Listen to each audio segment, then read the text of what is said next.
Hello mga Day at you and I here na naman. Welcome to my panibagong vlog for today's video guys.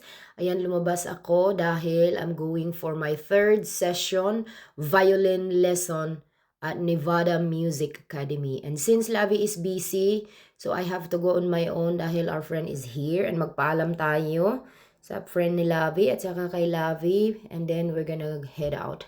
So here we go guys, ipalan lang natin ang ating drone. And medyo mahangin kaya medyo nahirapan siya. So anyway, nandito na ako sa parking lot kaagad ng music place. So let's grab everything. Let's grab my violin and let's head to the place. So mahirap i-grab guys. So I went to the other side to grab my violin. So yan lang ang ating kaganapan.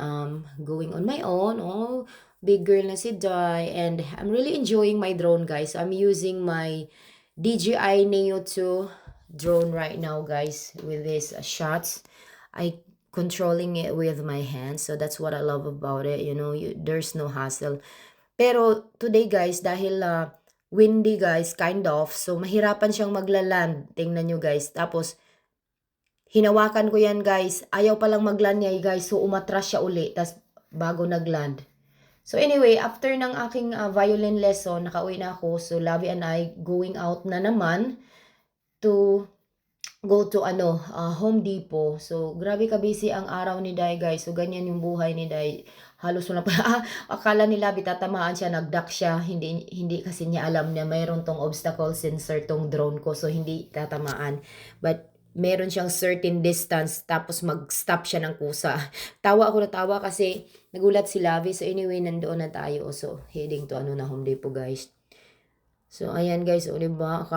Kulit-kulit ni Joy pero gutom na yan kasi wala pa yang kain. So welcome to guys. Welcome to this mapuno na na kalsada. Hindi naman talaga yan puno. Puno ba yan? Mga maliit na puno. Well, anyway guys, ayan na tayo guys. Nakarating na tayo sa Home Depot. Very close lang yung Home Depot guys. Mga 5 minutes drive away from the house lang to. So, may bibilhin lang sila dyan ng mga abubot. So, after that, punta na kami sa Dennis kaagad guys to grab something to eat. Kay gutom na guys. Gigutom na ang mga bitok. So, ayan, nandiyan na kami sa sa Dennis. O, ayun na yung kadate ko guys. O. Dito kami madalas kumakain guys kasi ito yung pinakamalapit and hindi siya crowded. So very relaxing, nakakapag-relax and everybody pretty much kakilala na namin dito since we always go here. Tara, pasok tayo guys. So ayan na, food kaagad guys, magic lang. So I have a chicken noodle soup and English muffin and Lavi got sandwich and some fries. So yan lang for today's video guys. Bye bye, amping until next time. Mwah!